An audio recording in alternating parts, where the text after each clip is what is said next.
Assalamualaikum warahmatullahi wabarakatuh.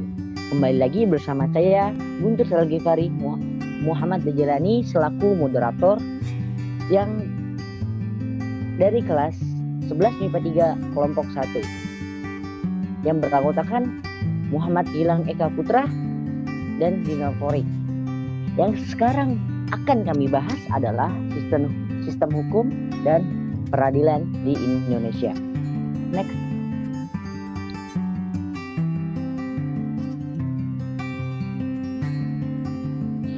Yang pertama adalah sistem hukum di Indonesia yang akan disampaikan oleh sahabat saya, Dinar Torik. Dipersilahkan. Terima kasih kepada Guntur yang telah mempersilahkan saya untuk menjelaskan materi. Selanjutnya saya akan menjelaskan tentang sistem hukum di Indonesia. Next.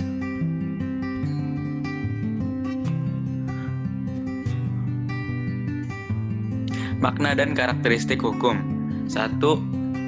Makna hukum menurut Plato. Hukum adalah sistem peraturan-peraturan yang teratur dan tersusun baik yang mengikat masyarakat.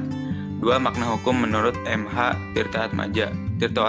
Tirtoatmojo adalah seluruh aturan yang wajib diikuti untuk mengatur pergaulan hidup. Bagi orang yang melanggar hukum akan diancam oleh denda, kurungan, penjara, dan bentuk sanksi lainnya. Adapun yang menaati hukum akan memperoleh kebahagiaan. Karakteristik hukum. 1. Berbentuk peraturan.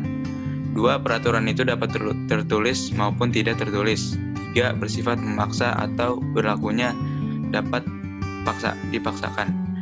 4. Paksaan harus dilakukan dengan bantuan alat-alat perlengkapan negara. Next.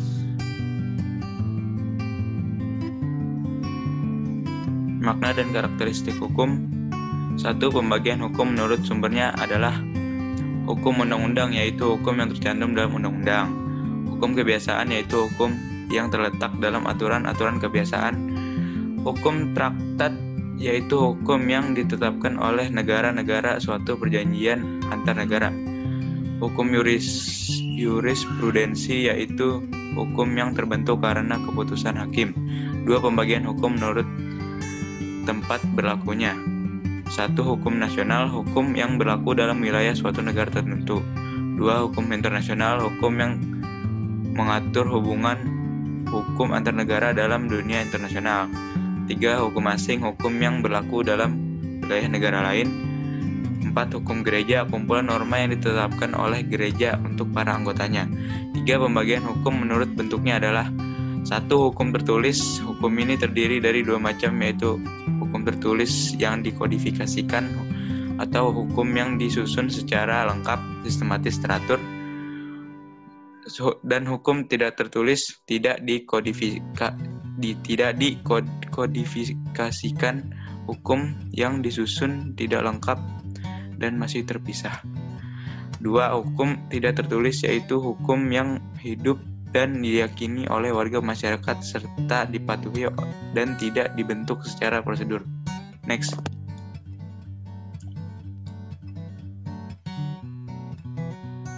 Makna dan karakteristik hukum. Pembagian menurut waktu berlakunya adalah iun constitutum, yaitu hukum positif yang hukum yang berlangsung saat ini. Ius constituendum, yaitu hukum yang dicita-citakan dalam pergaulan hidup negara tapi belum menjadi undang-undang. Hukum ini merupakan hukum ideal. 5. Pembagian hukum menurut cara mempertahankannya adalah hukum formal adalah hukum yang mengatur bagaimana cara mempertahankan dan melaksanakan hukum material seperti hukum acara pidana dan hukum acara pendeta.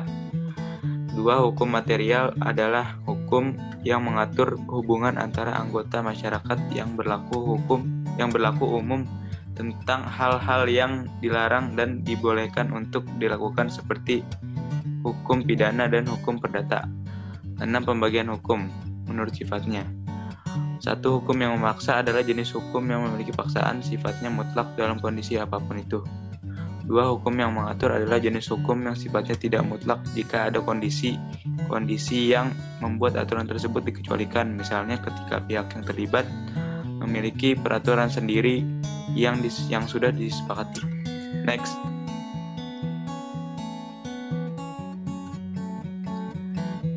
Yang ketujuh, pembagian hukum menurut wujudnya adalah hukum objektif, yaitu hukum yang berada di dalam suatu negara yang berlaku secara umum bagi seluruh masyarakat dalam suatu negara. Hukum ini hanya berisi peraturan hukum saja yang isinya tentang mengatur hubungan hukum antara dua orang atau lebih. Hukum subjektif, hukum yaitu hukum yang timbul dari hukum objektif yang berlaku bagi orang-orang tertentu. Hukum subjektif ini pula biasanya disebut hukum hak asasi manusia dan pembagiannya jarak dipergunakan. 8. Pembagian hukum menurut isinya adalah hukum publik, yaitu hukum yang mengatur hubungan antara negara dengan individu. 2. Hukum privat atau sipil, yaitu hukum yang mengatur hubungan antara individu satu dengan individu yang lainnya.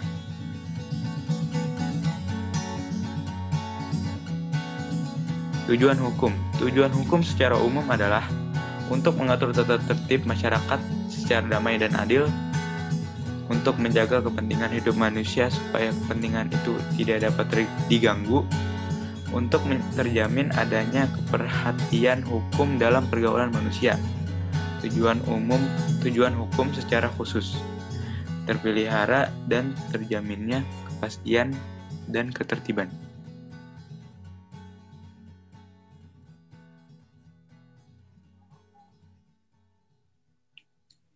Tata hukum Indonesia. Tata hukum Indonesia adalah sebuah hukum yang dilakukan oleh seluruh masyarakat yang berada di wilayah Indonesia.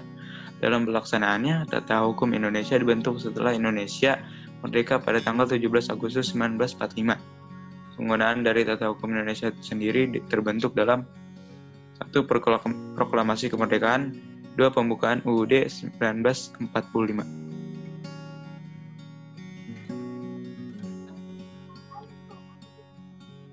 Yang kedua adalah mencermati sistem peradilan Indonesia yang akan dijelaskan oleh saya sendiri. Next.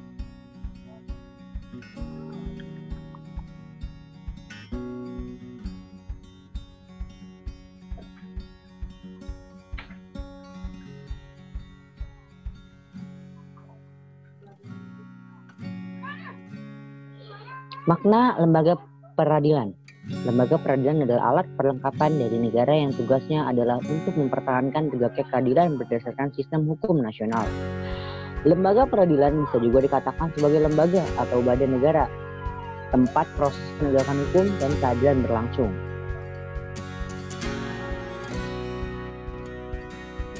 Dasar hukum lembaga peradilan. Pertama, dasar hukum lembaga peradilan di Indonesia meliputi Pancasila, terutama sila kelima, yaitu keadilan sosial bagi seluruh rakyat Indonesia. Undang-Undang RI nomor 3 tahun 1997 tentang pengadilan anak. Terus Undang-Undang RI nomor 31 tahun 1997 tentang peradilan militer. Undang-Undang RI nomor 26 tahun 2000 tentang pengadilan hak asasi manusia. Setelahnya Undang-Undang RI nomor 14 tahun 2002 tentang pengadilan pajak.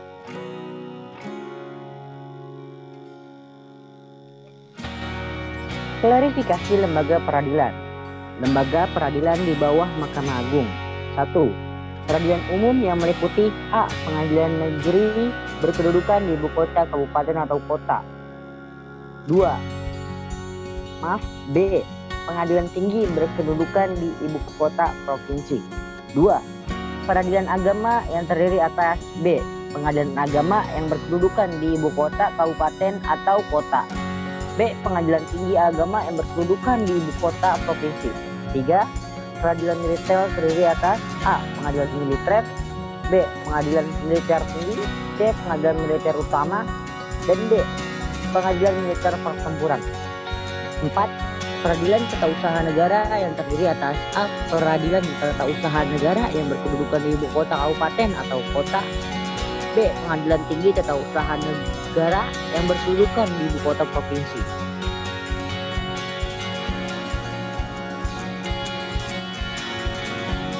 Perangkat lembaga peradilan. Yang pertama, peradilan umum memiliki perangkat lembaga yaitu pengadilan tinggi, pengadilan negara, Mahkamah Agung. Yang kedua, peradilan agama memiliki perangkat lembaga yaitu pengadilan agama, pengadilan tinggi agama. Yang ketiga, peradilan militer memiliki perangkat lembaga yaitu pengadilan militer, pengadilan tinggi militer, pengadilan utama, pengadilan militer pertempuran. Yang keempat, peradilan tata usaha negara memiliki perangkat lembaga yaitu pengadilan tata usaha negara, pengadilan tinggi tata usaha negara. Yang kelima, Mahkamah Konstitusi memiliki perangkat lembaga yaitu Sekretariat Jenderal Kepaniteran. Dan setelah itu adalah tingkatan lembaga peradilan. Peradilan berdasarkan tingkatannya. Peradilan di Indonesia terdiri atas sebagai berikut. Yang pertama, pengadilan tingkat pertama, yaitu pengadilan negara, pengadilan agama, pengadilan tata usaha negara, dan pengadilan militer. Dua, pengadilan tingkat kedua atau banding, yaitu pengadilan tinggi agama, pengadilan tinggi tata usaha negara, dan pengadilan tinggi militer. Yang ketiga, pengadilan tingkat kasasi, yaitu Mahkamah Agung.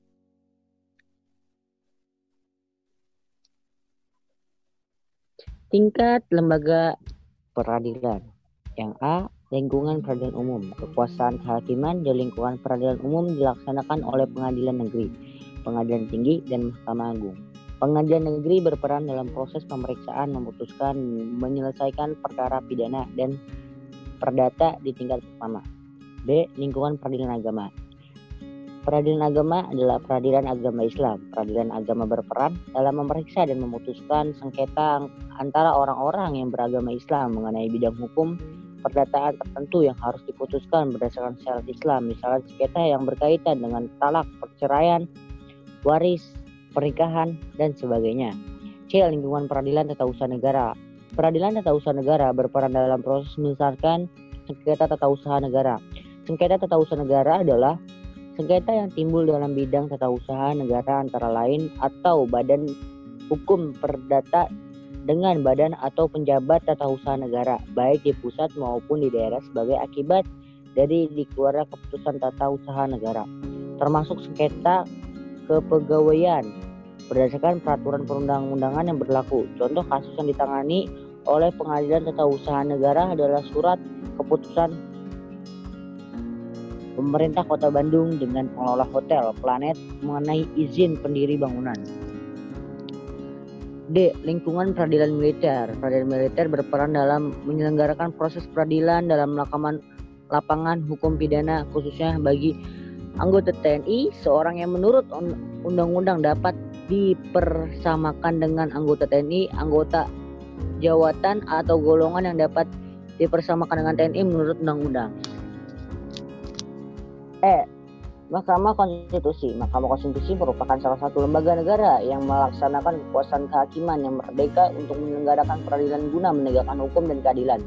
Mahkamah Konstitusi Republik Indonesia mempunyai 4 kewenangan dan 1 kewajiban sebagaimana diatur dalam Undang-Undang Dasar Negara Republik Indonesia tahun 1945. Kewenangan Mahkamah Konstitusi adalah sebagai berikut: menguji undang-undang terhadap Undang-Undang Dasar Negara Republik Indonesia tahun 1945, memutuskan sengketa kewenangan lembaga negara yang kewenangan diberi oleh Undang-Undang Dasar Negara Republik Indonesia tahun 1945. Dan yang ketiga adalah menampilkan sikap yang sesuai dengan hukum,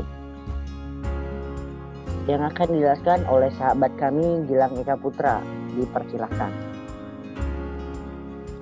Oke, saya akan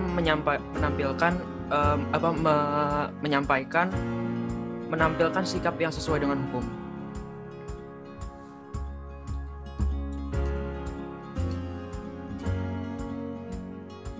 Yang pertama, mengenai perilaku yang sesuai dengan hukum.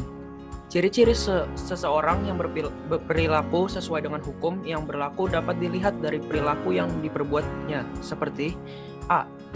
Disenangi oleh masyarakat pada umumnya. B. Tidak menimbulkan kerugian bagi diri sendiri dan orang lain. C. Tidak menyinggung perasaan orang lain. D. Menciptakan keselarasan.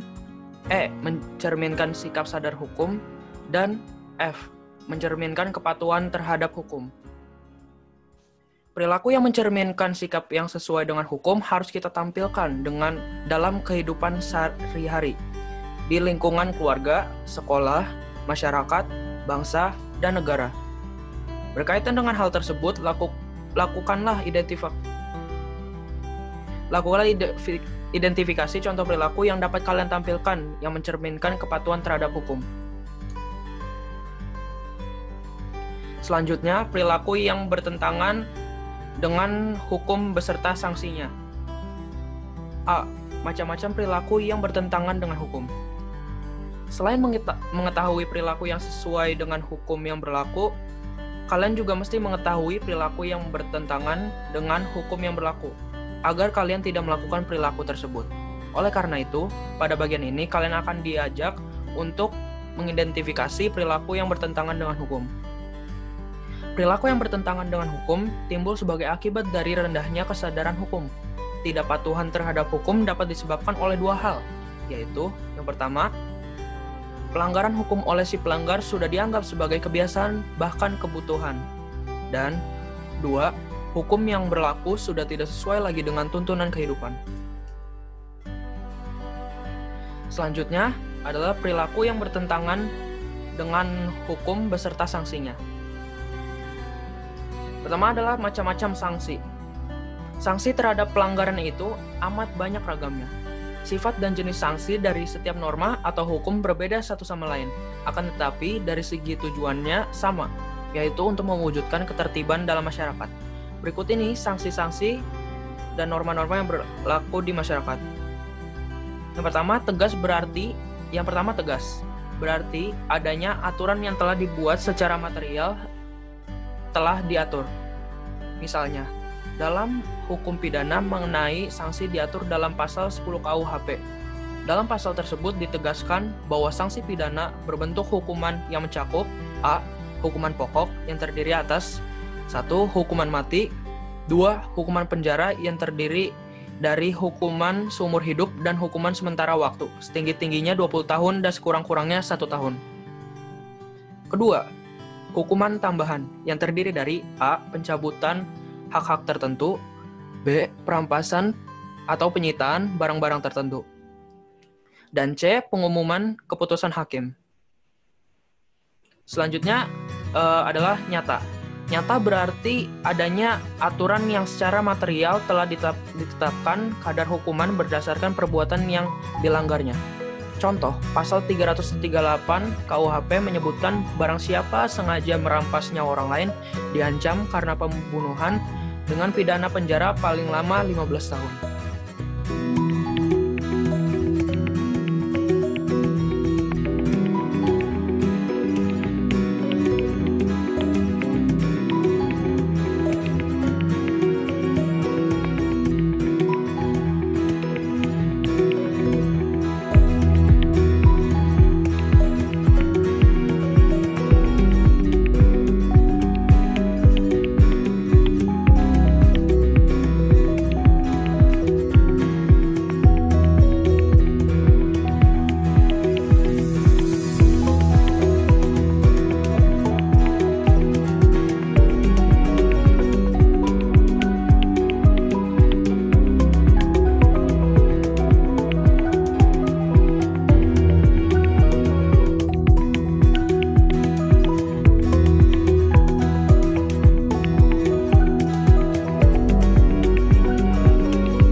Oke, mungkin sekian dari kami. Apabila ada kesalahan kata ataupun kekurangan, kami mohon dimaafkan. Karena kebenaran datangnya dari Allah dan kesalahan datangnya dari kami sendiri. Saya sebagai moderator undur diri. Wassalamualaikum warahmatullahi wabarakatuh.